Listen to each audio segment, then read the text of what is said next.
同志们, welcome back to the Great Proletarian Cultural Revolution podcast with your host, Drew Smith. As always, it's good to be back in the studio here in the ancient city of Xi'an. Midterms have been finished, and now we're on the second stretch of the semester, with my students being awesome sauce as always. Was quite under the weather this past week due to I didn't take a COVID test, but I kind of suspected I had a second round of COVID because I had the sore throat, the cough, stuffy nose. Still have a little bit of a stuffy nose. The body aches, the massive headache, but no fever. But, at this point, COVID has become such a relatively mild illness that I didn't even bother. Just quarantined at home, slept for 3 days straight. It was no fun. I also have some bad news. Unfortunately, our fluffy mascot, Comrade Ching Ching, the greatest thinker who ever thought, has ceased to think. We thought the worst was over, but he had a violent seizure, which caused us to rush him to the animal hospital. We kept him there overnight, but then he had a second and ultimately fatal seizure the next morning, so rest in power, little floofy floof. We will miss you. But to quote Tupac Shakur, life goes on. And as Irish National Liberation Army hunger striker Patsy O'Hara said, let the fight go on. And with that, we carry on with the story of the Great Proletarian Cultural Revolution and the Chinese people's struggle to keep their country on the socialist road and defeat the capitalist roaders. So last month, we did a special episode on sex and sexuality during the Cultural Revolution, which was definitely fun. It was definitely steamy. And before that, in episode 9, we covered March of 67, when the People's Liberation Army stepped in and, they finally became a major factor of the Cultural Revolution. So now let's continue on to April, when the power seizures have now completely receded into the background. Factional fighting is now the norm, and China is inching closer and closer to what Mao was calling all-around civil war. April started with the question of the PLA and its relationship to the rebel movement, still kind of unclear. The massacre in Shanghai was still recent in everyone's mind, and the PLA was trying to figure out how to best implement Mao's directive that the army should, quote, support the left. On April 1st, Mao issued a directive saying that the army should stop arbitrarily stigmatizing and arresting rebel groups, and that they should try to avoid referring to any Red Guard group as counter-revolutionary as much as possible. But it seems that such requests fell on deaf ears. In Sichuan, factional feuding between the PLA and the Red Guard movements in Chongqing and Chengdu were getting nasty. Zhou Enlai called up the PLA high command in Sichuan and some local ultra-left rebel groups in Chengdu and Chongqing. He beckoned them to Beijing to sit down at the negotiating table and try to avoid any factional line struggle from descending into full-blown armed struggle. The CCRG in general, or should I say the majority of the CCRG, however, decided that the Sichuan PLA leadership was in the wrong and that the Red Guards and the rebel workers were right to rebel. Stifling rebel movements was antithetical to the Cultural Revolution itself, the CCRG said, and the next day, People's Daily issued an editorial condemning oppression of Red Guards in Sichuan and Hubei provinces by local PLA commanders. You guys might remember how in the last episode I discussed how the PLA began to lend a helping hand to getting the high school Red Guards back into school and to dial down their factionalism and ultra-left vigilantism, things like that. And for the most part, it had seemed that the high school Red Guards were in agreement that it was time to simmer down. But not all of them. On April 3rd, the April 3rd faction Beijing Red Guards was formed out of a coalition of high schoolers and middle schoolers who thought the PLA was cramping their style and stifling their right to rebel. And the next day, the April 4th faction of Beijing High School Red Guards was formed, which continued supporting the idea of working under the leadership of the PLA. So, great, just great. And then, furthermore, to make things more complicated, the morning afterwards, the party center announced that Mao was calling for leniency on all rebel groups who challenged military institutions. Lin Biao and Guangfeng chimed in, ordering the Central Military Commission to follow a 10-point draft order calling for PLA units to join the rebel movements in their struggle and to ignore orders to suppress them. As for the Red Guard movement in the universities of Beijing, the brief unity that seemed to be achieved by the Red Guard Congress had begun to, once again fall back apart. Beijing Red Guard movement's going to be the Beijing Red Guard movement. And they'd been fractured from the start back in summer of '66, and there had been a lot of armed struggle by the left against rightist groups like the United Action Red Guards, the Picklet Corps Red Guards, the remnants of the work teams. But now it was clear that the revolutionary left wing of the Beijing Red Guards was becoming, openly fratricidal. On the evening of the 5th of April, Nie Wanzi led a large group of 20 Red Guard organizations to occupy the Minority Nationality Museum, which had been a struggle center since the power seizures during the January storm. However, Kwai Du-fu and his Tsinghua Jingangshang Red Guards and the Geology Institute's East is Red Red Guards, or Geology East is Red, as we in Cultural Revolution history call them, opposed the seizure of the museum and carried out a brutal counterattack, which descended into a 4-day-long street battle inside and around the museum, which left hundreds injured, and the unity between the Red Guard organizations of the city's major universities irreparably damaged. Revolutionary leaders who months before were best of comrades now wanted each other dead, and even in the midst of the fighting around the museum, some of the Red Guard groups began to split. Personally, in my opinion, a lot of this stuff was just kind of petty and absolutely unnecessary, turning minor contradictions into life and death antagonistic contradictions, just because emotions were, they were running so high.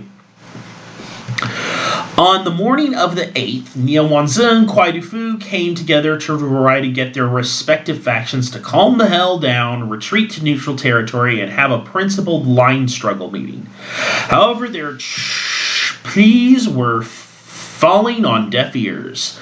The Geology Institute East is Red were out for blood and made sure the brawl continued.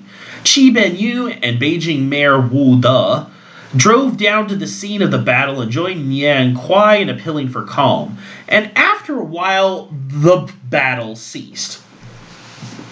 But this was only the beginning of a brutal series of armed battles across the next few months that would be the worst that Beijing had seen since Red August.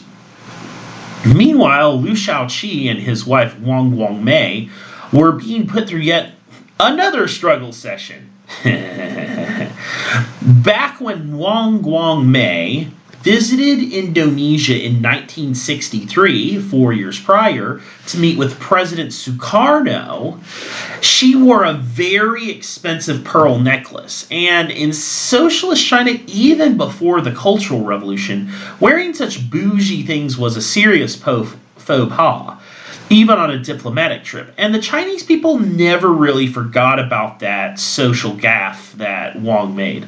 So when it was time for another routine struggle session in front of 300,000 students, Tsinghua University had Wang Mei brought next to her husband at the podium wearing a massive necklace of ping pong balls to mock her bougie fashion sense.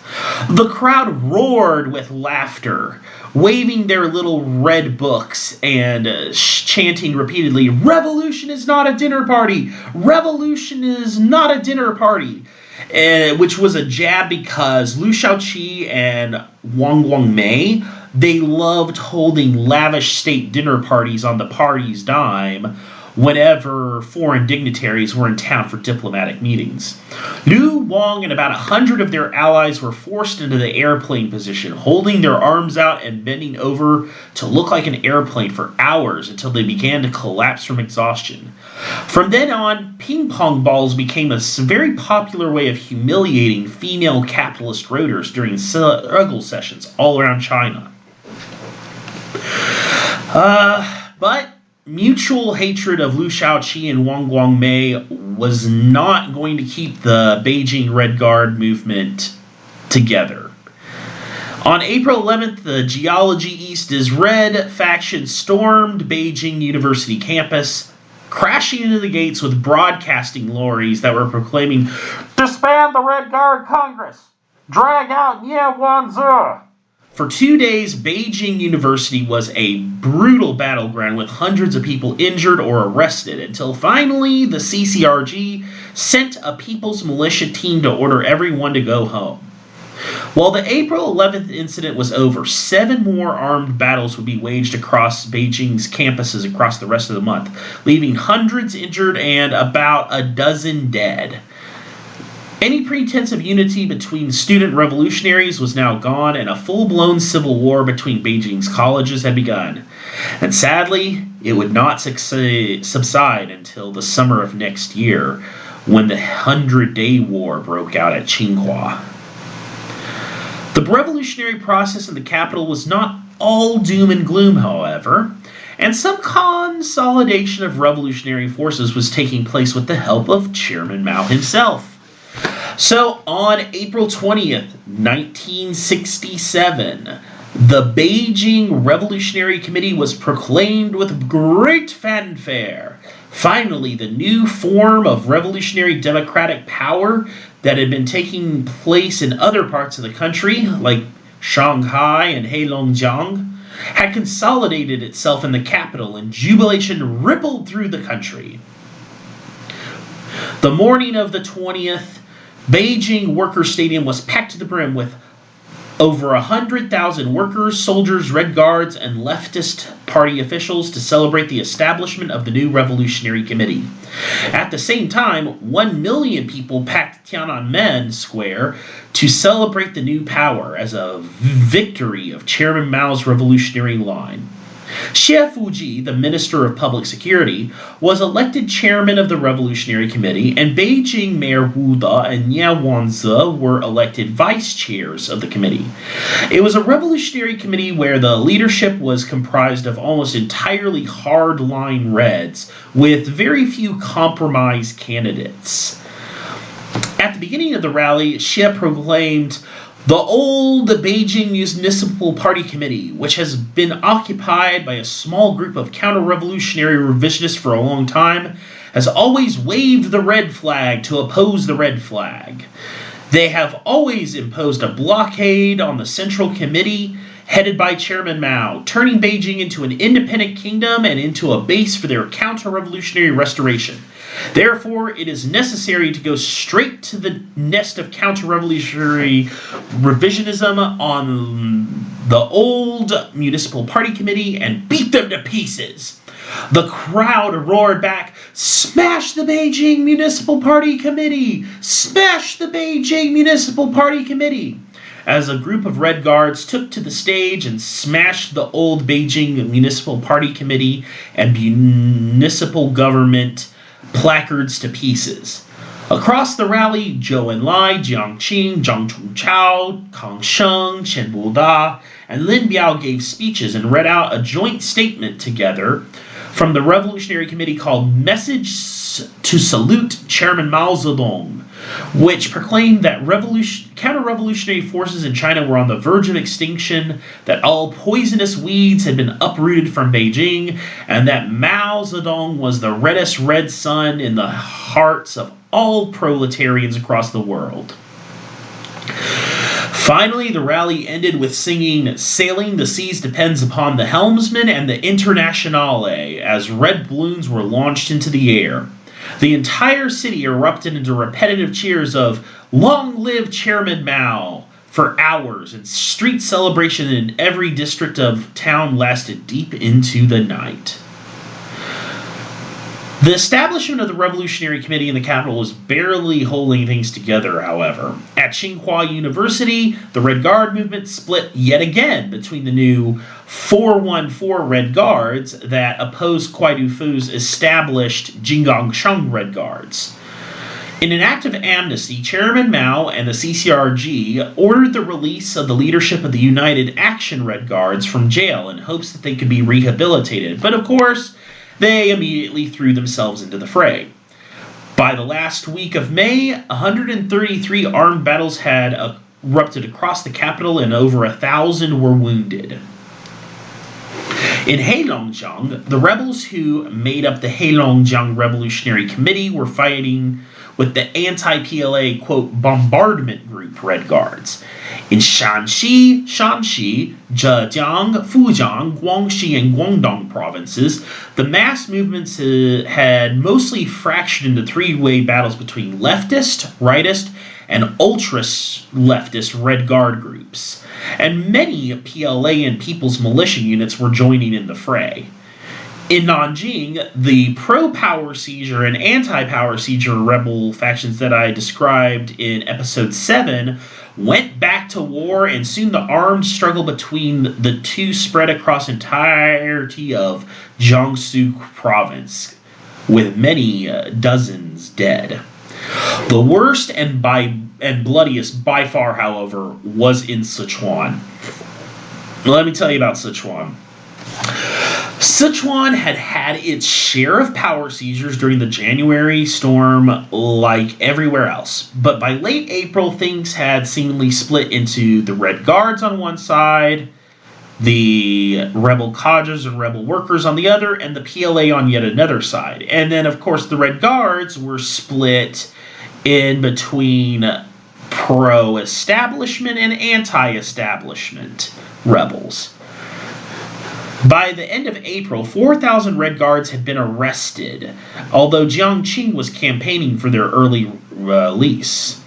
On May Day, International Workers' Day, two boats clashed on the Yangtze River near Chongqing, with a group of Red Guards loyal to right-wing party chief Li Jinchuan clashing with a group of rebel Red Guards, with 200 students drowning as they fought.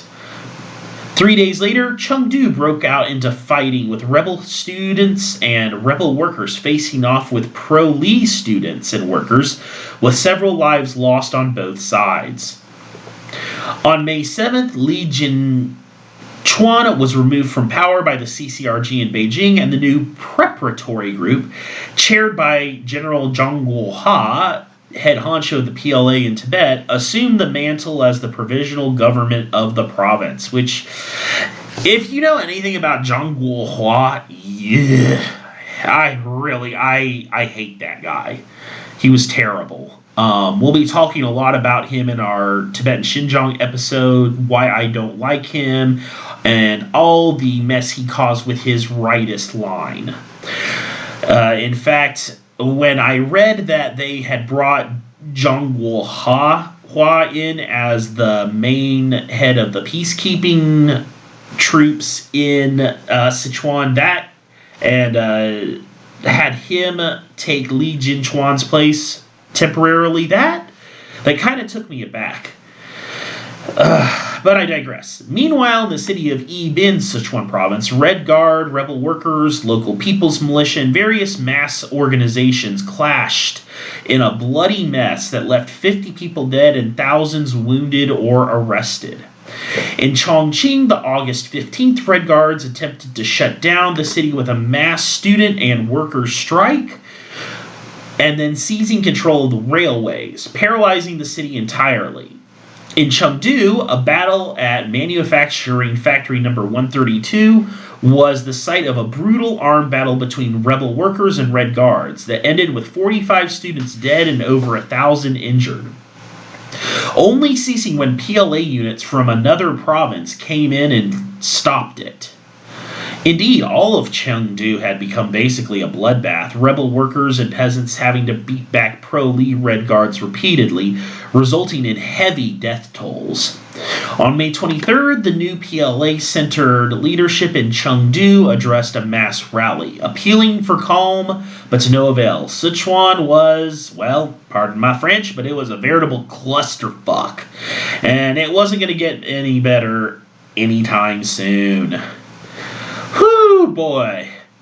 Meanwhile, here in Xi'an, things were significantly less grim, but the struggle was no less fiery.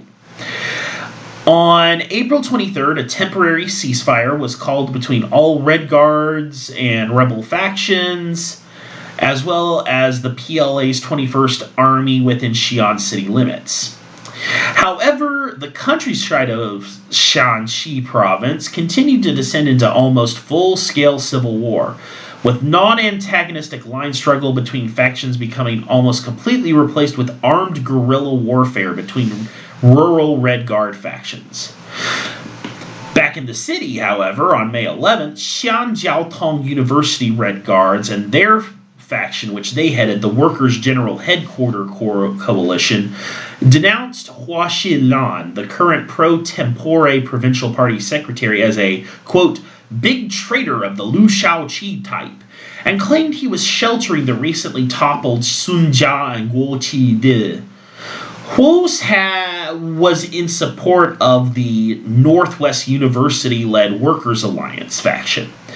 The PLA's 21st Army, which was garrisoned in Xi'an, decided not to intervene, as they were more concerned with keeping the Workers' General Headquarters and the Workers' Alliance from attacking each other head-on. Huo got replaced by Li Ruishan, a hardline Maoist aligned with the CCRG who had the backing of the PLA, and he was able to keep the April 3rd ceasefire together. For now. Such a powerful and momentous movement like the Cultural Revolution couldn't be contained into mainland China, however. It was beginning to light a fire in the hearts and minds of Chinese youth and workers in British-occupied Hong Kong, and the dam was about to burst. You know, as Mao said, a single spark can start a prairie fire, and that spark was a strike at, of all things, an artificial flower manufacturing factory. Hong Kong artificial flower works workers were on strike and were attacked by colonial police on May 6th, after the workers had jumped a scab and beat him for trying to send out a delivery. 21 workers were arrested, and the next day, the Maoist-influenced Hong Kong Federation of Trade Unions mobilized a protest in support of freeing the workers, with many of the union members brandishing little red books and holding up portraits of Chairman Mao. That night, the British authorities established a curfew, which the workers of Hong Kong promptly ignored, causing clashes that resulted in hundreds being arrested. On May 11th, the small-time scuffles between colonial police and the trade unions blew up into a full-blown riot, with workers, youth, and other random folks rising up to loot and fight with the police. In the crossfire of the riots, a 13-year-old boy was killed by colonial police. In response, the people of the city started setting fire to police stations and storming government buildings. I mean, you know, people were fucking pissed, y'all. The riots continued until the 14th, when they ceased temporarily, until the 22nd, when skirmishes between Maoist activists from the Federation of Trade Unions and colonial police took place outside the government house. And once more, the rebellion in Hong Kong flared up again. In response to the crackdowns, Red Guards in Beijing united to besiege the British embassy in Beijing, and up to 1 million were demonstrating in solidarity with their compatriots in Hong Kong across the end of May. And let me tell you, the unrest in Hong Kong, it continues well into 68. So you're going to hear a little more about what's going on Hong Kong, and if I find it in my research, some stuff going on in Macau might be interesting to go and look and see what might have been going on in Taiwan at the time. I mean, Taiwan was a pretty strict fascist military police state at that time, but it might be worth a look to see if there was any influence there. It's actually something that I'm not entirely well-versed on. I'm not as well-versed in Taiwanese history as I really should be, honestly. Now, once again, I'm digressing. I've painted a pretty grim picture of April and May of 67, haven't I? Now, was the Cultural Revolution becoming a failed endeavor that was only causing needless chaos and senseless slaughter? Far from it, my friends. Far from it. At the end of the day, the positives outweighed the negatives, in my opinion. Let me just go ahead and just list off some of the good stuff that was consolidating around spring of 67. On May 14th, 1967, the party center issued a directive calling itself, quote, several suggestions for the protection of cultural relics, and books in the GPC in our Great Proletarian Cultural Revolution. This effectively outlawed the destruction of cultural revolutions and pillaging of historical heritage sites by Red Guards, as well as book burnings of old books.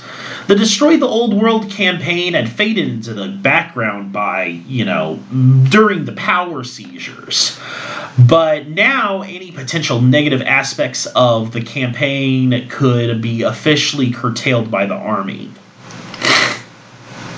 Also, during that time, the Chinese people were working from 1967 onwards to screen for what was called a broad range of compounds drawn from traditional Chinese medicine.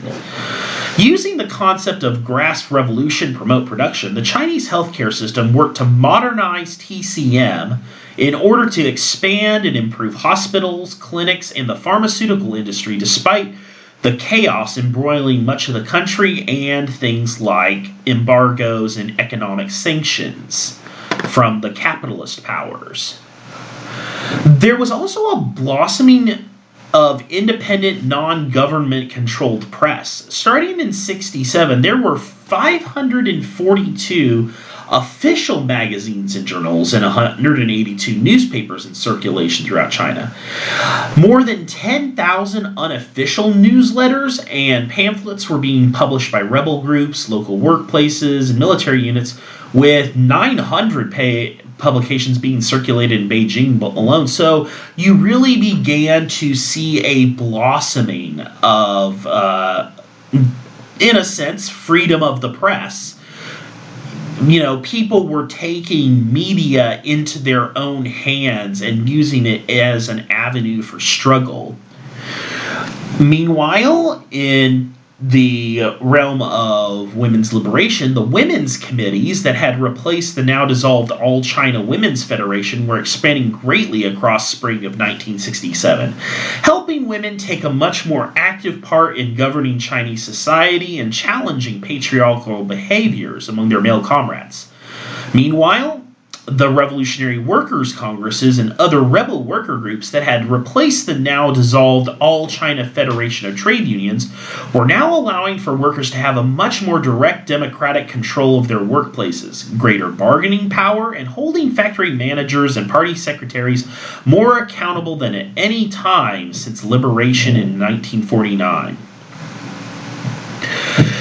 It was also during this time that the Little Red Book began to become more and more of a globally read text, with the Beijing Foreign Languages Publishing House churning out the quotations and selected works of Mao Zedong, as well as foreign language editions of works by Marx, Engels, Lenin, and Stalin, as well as, in dozens, if not, maybe up to 100 of languages, in hundreds of millions of copies of each, and began distributing them all around the world.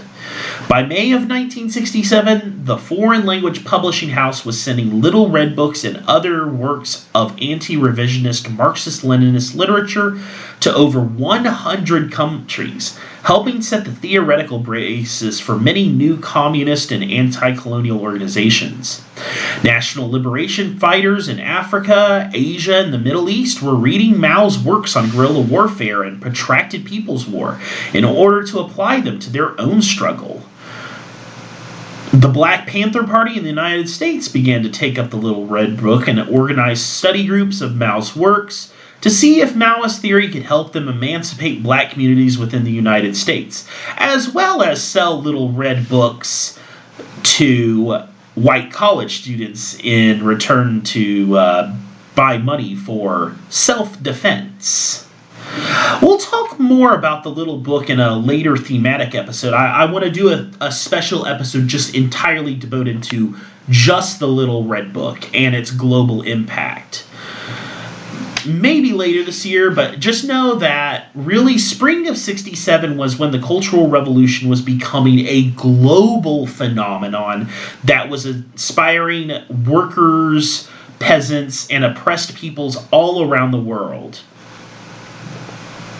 And, guys, I wouldn't advocate that cultural revolution under socialism inherently has to require armed struggle. I was reading the Little Red Book yesterday, and I came across a quotation from Mao's On Practice, and Mao makes a really great point. Quote, "Whoever wants to know a thing has no way of doing so except by coming into contact with it. That is, by living and practicing it in its environment. If you want knowledge, you must take part in the practice of changing reality. If you want to know the taste of a pear, you must change the pear by eating it yourself.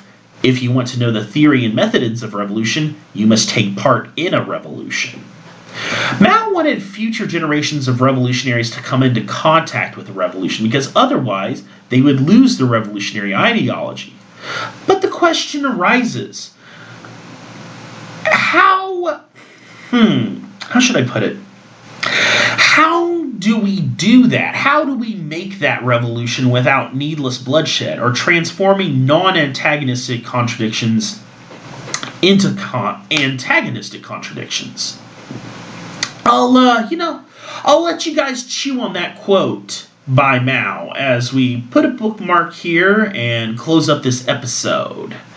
This month's episode sources include Evaluating the Cultural Revolution in China and Its Legacy for the Future by Marxist-Leninist Revolutionary Study Group, Mao's Last Revolution by Roderick McFarquhar and Michael Schonthalds, Mao's Cultural Revolution, Not a Dinner Party by Michael Schonthalds.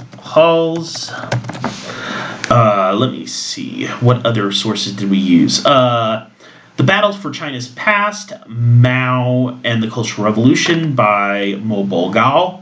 Mao's Little Red Book, A Global History, edited by Alexander C. Cook. The Cultural Revolution at the Margins, Chinese Socialism in Crisis by Wu Yiqing.